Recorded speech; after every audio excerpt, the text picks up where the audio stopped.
हमारी इच्छाओं से छुड़ाता है।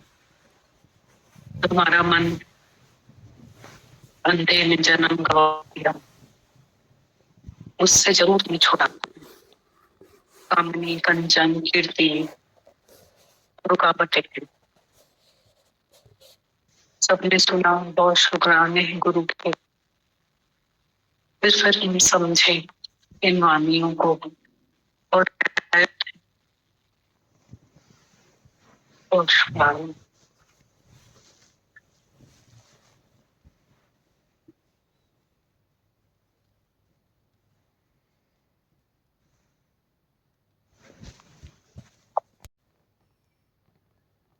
दादा भगवान की निर्भयता का पिछले उसमें पढ़ा था दीदी। आए दादा भगवान का की करुणा का पढ़ते हैं, कैसे उन्होंने करुणा करके सबका जीवन बनाया।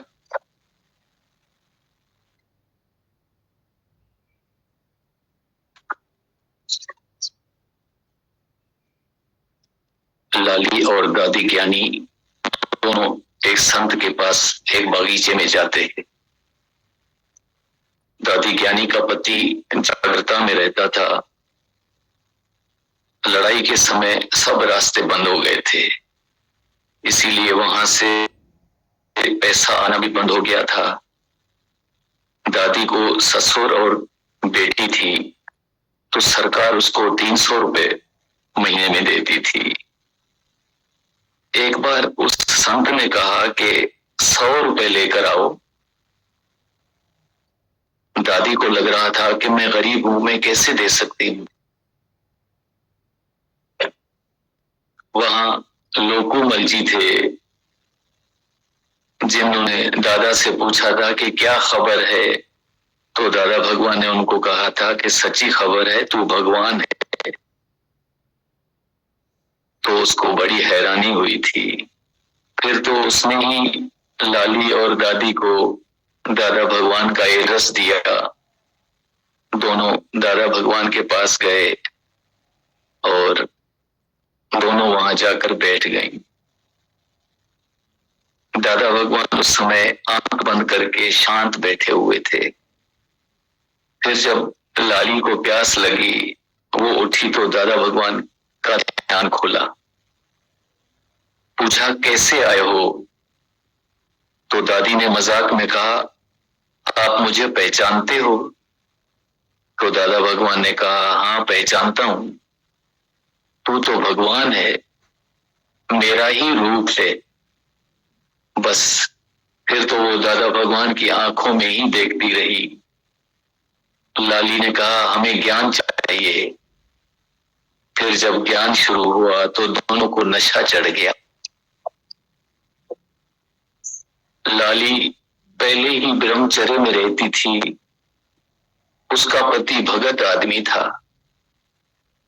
कमरे को ताला लगाकर सोती थी। सुबह 3 बजे भी दादा भगवान के पास पहुंच जाती थी। एक दिन उसको पता ही नहीं चला, 2:30 बजे पहुंच गई। पुलिस वाले ने रास्ते में पूछा कहां जाते हो, पर वो सच के आकर्षण से खिंचे चले जा रहे थे। इस कार्य के लिए तो पुलिस वाले ने भी कुछ नहीं कहा। दुनिया वाले उसके पति को कहते थे कि ये एक मर्द के साथ घूमती है। उसको शंका आई तो वो उसको अपने गुरु के पास ले गया। उसने वहां ब्रह्म की ऐसी बात की कि वो हैरान रह गया कि इसको कोई रवाजी मनुष्य नहीं मिला है, बल्कि इसको तो कोई भगवान मिला है, जिससे ये जाग गई है। इसको इतना नशा हो गया है। उसको नशा इतना था कि एक दिन उसका हीरा गुम हो गया, उसको मालूम ही नहीं चला। फिर तो 7 दिनों के बाद काम करते वक्त वो मिल गया।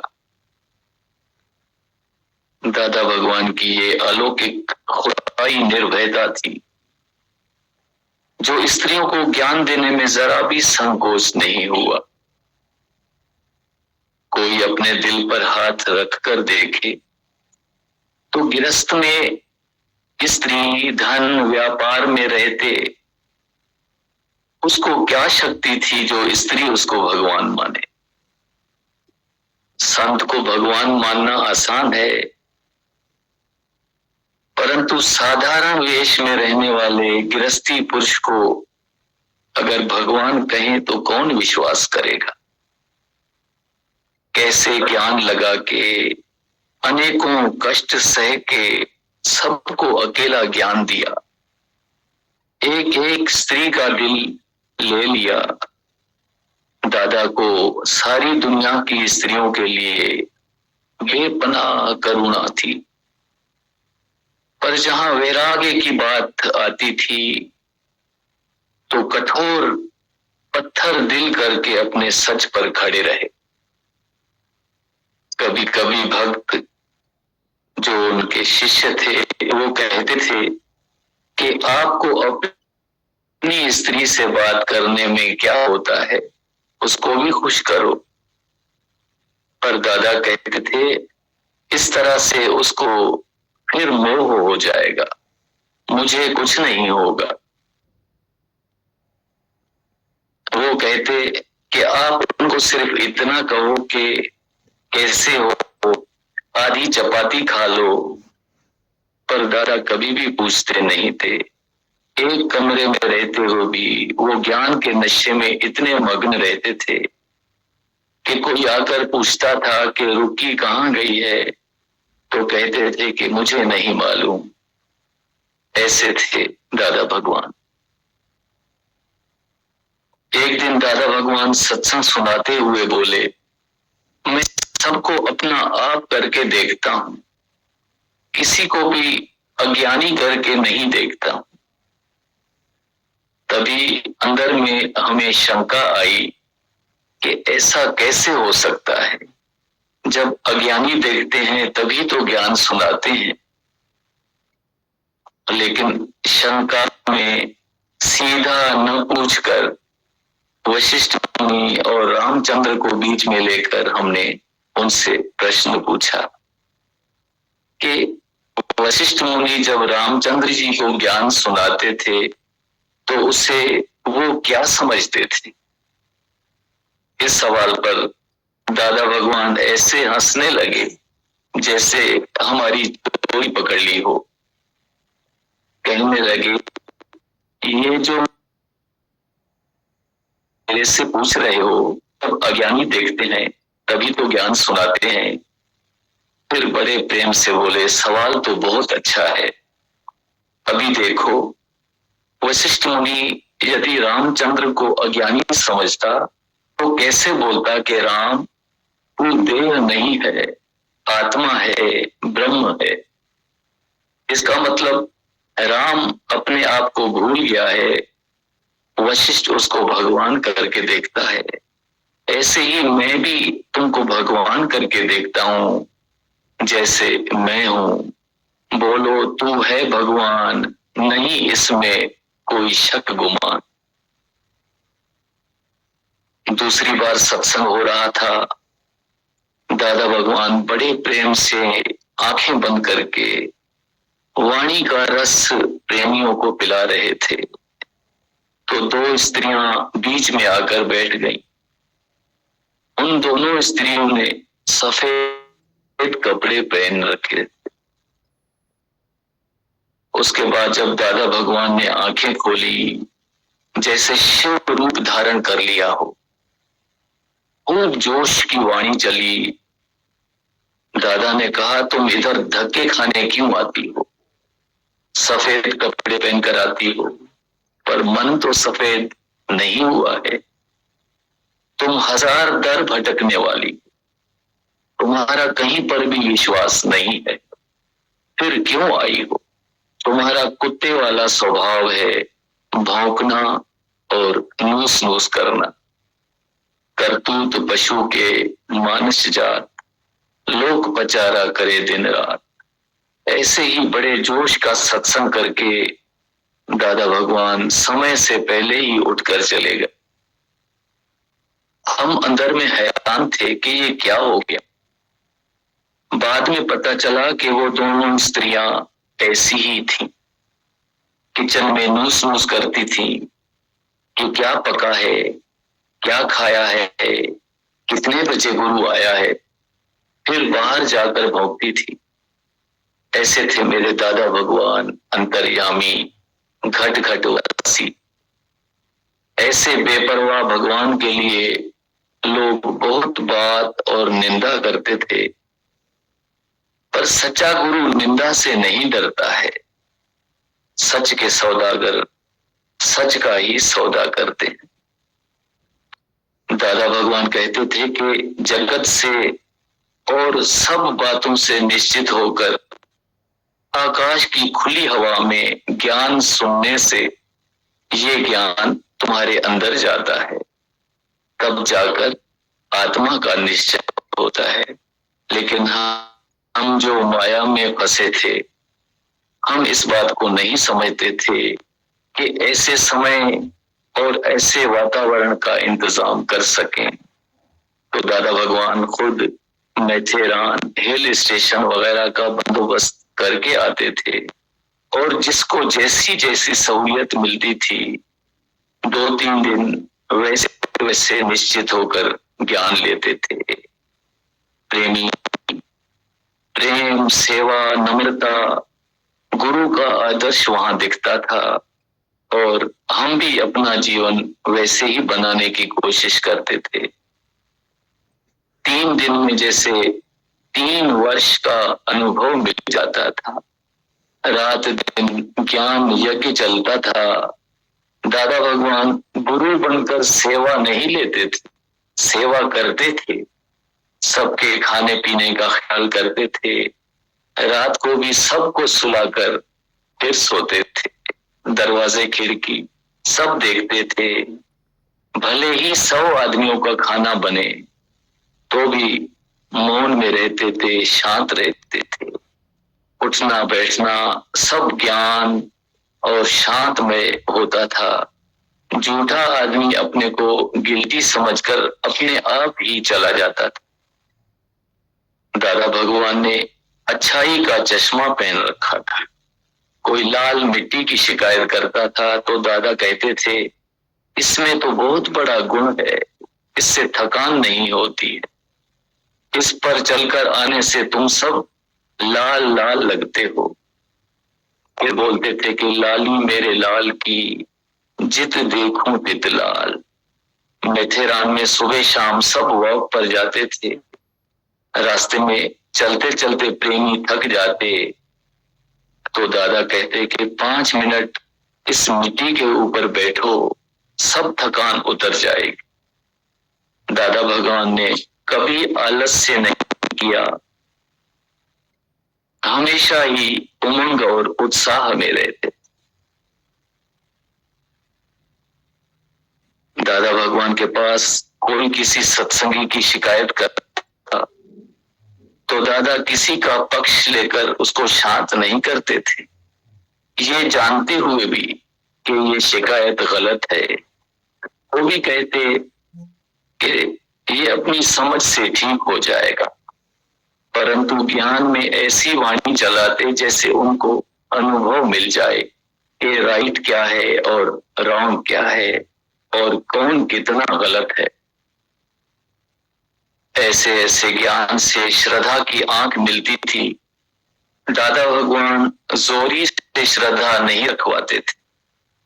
दादा भगवान जब भी कहते मान न मान तू है भगवान, या कहते थे मैं ही तो हूं, मैं ये देह नहीं मैं भगवान हूं, तो उनकी बड़ी बहन डर जाती और दादा से कहती कि ऐसा मत बोलो कि मैं भगवान हूं। जो भगवान है वो तुम पर गुस्सा करेगा, तुमको मार डालेगा, तुम्हारे ऊपर कोई मुसीबत ना आ जाए, तू ऐसा मत बोला कर। परंतु दादा भगवान तो हंसते रहते और अपने अहम ब्रह्म के नारे को लगाते रहते।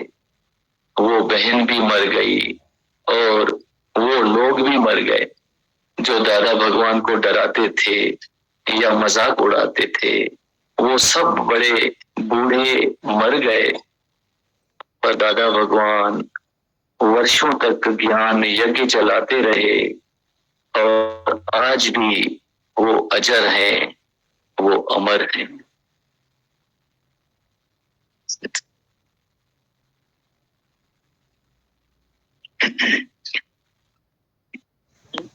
भजन कोई भी ब्रह्मलोक और परलोक ही नहीं चाहिए, जिसको कोई भी स्वर्ग नहीं चाहिए, वो जीते जी बाहर से किसी से भी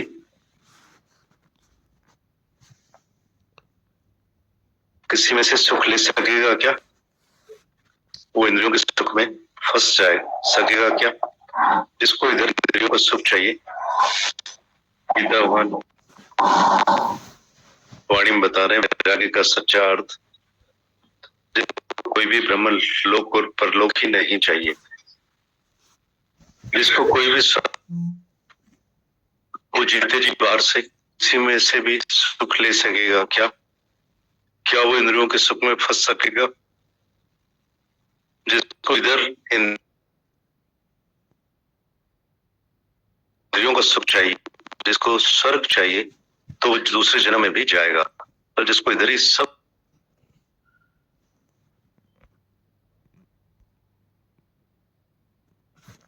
की क्या जरूरत, वो उधर जाएगा ही नहीं, तो इधर क्या सुख लेगा?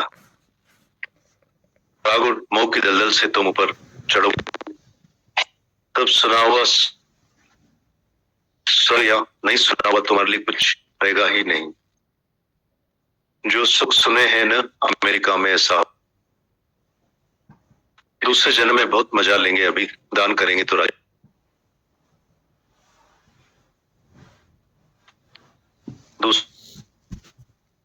राजा, जिसको इधर ही राजा नहीं चाहिए, तो दूसरे इधर ही देखता है राजा भी दुखी है, तो दूसरे जन्म में क्या राजा ही मांगेगा? इसके लिए दान पुण्य करेगा। जिसको इस जन्म में सुख नहीं चाहिए, दूसरे जन्म में इंद्रियों के सुख ही मिलेंगे, इंद्रियों से ही भोगोगे। न उधर भी 5 रसी हैं, शब्द स्पर्श रूप रसगंध। जिसको इधर ही वैराग्य है, वो बाहर से कोई भी इंद्रियों का सुख नहीं लेगा, उसको रस नहीं। जिसमें विषयों के लिए राग नहीं है, उसके लिए स्वर्ग भी नहीं है, उसके लिए सुनी अनसुनी बात है ही नहीं। सारी दुनिया से उसे वैराग्य आ जाता है। वो जब मोह की दलदल से ऊपर चढ़ता है, मोह मतलब राग, जिसको विषय में राग, शरीर में राग, किसी और के शरीर में राग, किसी पदार्थ में राग माना मोह, जो सारी दुनिया के मोह से ऊपर हो जाता है, वो है वैरागी। वैराग में आ जाता है, उसको ब्रह्म लोक का सुख भी नहीं चाहिए, उसको बाकी क्या चाहिए? उसको जन्म मरण है ही नहीं। जिसको इधर ही इंद्रियों का सुख प्यारा लगता है, उससे जन्म मरण में जाना पड़ेगा, उधर जाके सुख। अगर कोई भी वासना है कि मैं सुख भोगूं, बाकी अभी मैंने ये सुख नहीं भोगा है, ये सुख तो भोगा है, बाकी ये सुख रह गया है, दुनिया में कुछ तो सुख होगा, कोई तो बात होगी, दुनिया में इतने लोग पागल हो रहे हैं, जरूर कुछ तो होगा, कुछ तो सुख होगा। जिसको ये पता है कि मैं सुख त्याग दिए हैं, सुख होगा, तो उसके अंदर राग रह जाएगा। पर जिसको पता है कुछ भी नहीं, मृत तृष्णा का जल है, जल ही नहीं है, सुख ही नहीं, तो कौन से जन्म मरण में जाएगा? और जो बोलता है कि मैंने बहुत सुख छोड़े हैं, मैंने शादी छोड़ी, पति छोड़ा, बेटा छोड़ा, दुनिया छोड़ी, सिनेमा छोड़ा,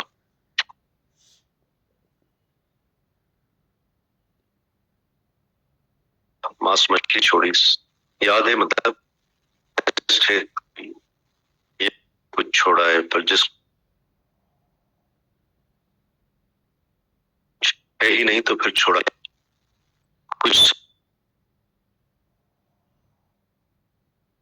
तो मैं कौन सा सुख ढूंढूं कि जिसमें मुझे सुख चाहिए। मेरा सुख चला गया, मुझे सुख नहीं मिला। जो सुख लेके आए हैं उसकी शक्ल देखो, उनसे पूछो तुम सब इतने सुख लेके आए हो, क्या सुखी हो? वो हमारे पास रोते होता तो ये लेके आते कि हमारे पास लाल लाल होके आते ना कि हमने तो सब दुनिया के सुख लिए, हमको बहुत तृप्ति है। किसको दुनिया में तृप्ति है? भोगी बेचारे ज्यादा दुखी हैं। जितने ज्यादा भोगे हैं उतने ही प्यासे के प्यासे। वो तुम्हारी प्यास कैसे बुझेगी? 1000 साल कोई सुख ले, ब्रह्मा सभी स्वर्ग का राजा इंद्र, वो भी डरता है कि मेरा तख्त हिल रहा है, मेरा सुख जा रहा है। वो भी जन्म मरण के चक्कर में जा रहा है। राजा इंद्र सुख ले रहा है पर उसका तख्त हिल रहा है, मेरे सुख चले न जाए, वो भी डर बैठा है। तुम भी सुख लोगे तो डर में रहोगे, ये पाप किया, ये पुण्य है, किसी ने देख तो नहीं लिया। इंद्र भी डर में चल रहा है, तुम भी डर में ही सुख ले रहे हो कि ये सुख चले जाएंगे। आज तो सुख है पर कल चले जाएंगे। डर के कारण तुम सुख नहीं ले पाओ। दुनिया के सुख है ही नहीं। तीनों कालों में सुख है तो उसका सुख भी मिथ्या है। देखने मात्र आता है कि बहुत सुख है। ये हस्बैंड है, मोटर में घूम रहे हैं, उनका बेटा हॉस्पिटल में आए तो मोटर में चढ़ के जल्दी जा रहे हैं। मोटर में जल्दी बड़े भाई ने छोटे के ऊपर केस किया है। तुमने तो देखा कि ऊंची बड़ी मोटर में जा रहे हैं पर वो झगड़े का केस निपटा,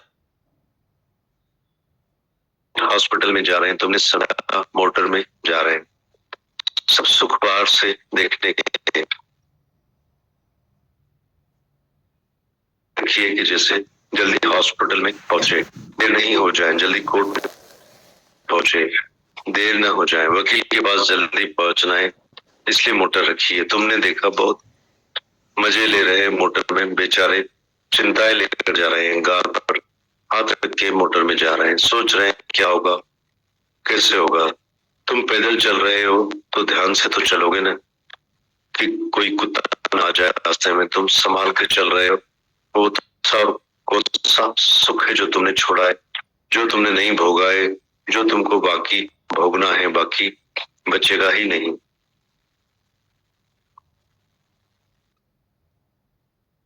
अर्जुन जो मोह की दलदल से बाहर निकला उसके लिए कोई सुख बचता ही नहीं है कि वो सुख ले। कोई सुख छूटा है नहीं, सुख लेने का बचा है। ब्रह्म लोक के सुख तक उसको वैराग्य है। तुम बताओ तुम्हारे अंदर कोई राग रह तो नहीं गया है कि हमने शादी छोड़ी, बच्चे छोड़े, दुनिया छोड़ी, सिनेमा छोड़ी, सब बैठे हो तो बताओ तुम्हारे अंदर में राग तो नहीं रह गया है कि मैंने कुछ छोड़ा है। किसी का पति छोड़ गया है, किसी का बेटा छोड़ गया है, अंदर में ये तो नहीं रह गया कि मैंने सुख नहीं लिया है। क्या रह गया है बताओ। फिर पति वापस आएगा, मैं तुमको तलाक नहीं देता हूँ, आप पर बहुत आएंगे, सब सुख वापस आएंगे, कंचन, कामिनी, कीर्ति, 3 सुख फिर आएंगे कि तुमने सच्चा वैराग्य लिया है, झूठा वैराग्य लिया है। हस्बैंड के सामने वाइफ के सामने हस्बैंड आएगा, यह है कामिनी। दूसरा है कंचन, माया। सुख, हीरे, मोती तुमको सब मिलेंगे। जैसे जैसे ज्ञान सुनोगे तुमको धन भी बहुत मिलेगा। फिर तुम उस धन को समझ रहे हो कि मिथ्या समझ रहे हो। भगवान तुमको इस रास्ते पर सब देगा, सोने की खान, हीरे की खान सब मिलेगी। तुम उसमें अटकते हो कि भगवान की तरफ आगे बढ़ते जाते हो। बताओ, बड़े में बड़ी ऑफर आएगी, ब्रह्म लोक तक ऑफर आएगा। कबीरदास राम परवान भेजिया, वाच कबीरा रोए, क्या करूं तेरी वैकुंठ को जहाँ साध संगत न हो। वैकुंठ में साथ क्या, वो बोला नहीं, उधर संगत नहीं होगा। कबीरदास ने कहा बड़ी मेहरबानी, थैंक यू वेरी मच। भगवान को बोला आगे चलते चलो, मुझे तुम्हारा वैकुंठ भी नहीं चाहिए जहाँ साध संगत चादर बुनता था गरीबी में, इधर मजा है साध संगत में। साध संगत तो है, बाकी वैकुंठ नहीं चाहिए। तुम्हारे अंदर में भी कुछ राग बाकी होगा, एक भी इच्छा रही होगी तो भगवान तुमको वैकुंठ में लेके जाएगा। फिर से पति का बेटे का सुख लेना पड़ेगा। जब थकोगे तब वापस आओगे। जब पक्का वैराग्य आएगा तभी भगवान मिलेगा। सारी दुनिया के सुखों से जिसने हाथ ऊपर किया, जिसको उसको भगवान मिलेगा। अगर किसी तो भगवान फिसल जाएगा। इतना भगवान फिसलने वाला है। जब सारी दुनिया के सुखों से, इंद्र लोक से, सभी ब्रह्म लोक के सुखों से ऊपर होंगे, अंदर से राग निकाले, मोह की दलदल से ऊपर हो जाओ। जब सब बातों से ऊपर हो जाओगे तब भगवान मिलेगा। मोह की दलदल सुनी है, पर तुम मोह की दलदल से क्या निकले हो? हर एक श्लोक को अपने से लगाओ। कितना अच्छा श्लोक है। तुम सारे दिन में ना तो गीता हाथ में उठाते हो, ना ही कोई श्लोक पढ़ते हो, ना ही उसको विचारते हो। क्या पता सारा दिन कौन से कुत्ते बिल्ले मारते हो। उसने ऐसा किया, मैंने ऐसा किया, मुझे ये नहीं मिला, मुझे वो नहीं मिला, फलाने ने ऐसा किया। इतनी तो गीता चलती है कि तुम उसके एक भी श्लोक का अर्थ नहीं कर पाओगे। जिसने डीप में लिया होगा तो उस पर बात पर टिका होगा, वही अर्थ पर कर सकेगा। जैसे एग्जामिनेशन में तुम जाते हो, कुछ न कुछ पढ़ के एग्जाम करके आते हो, तुमको बोलिए उसका अर्थ करो। मोह में से जो निकला तुम निकले हो। अपने से पूछो, मैं मोह की दलदल में से निकला हूं। कैसे तुम अर्थ कर पाओगे? कैसे तुम डीप में जा सकोगे? एक श्लोक है डीप में जाने का है। जो इस बात पर खड़ा होगा वही सच्चा आनंद भी लेगा। गीता।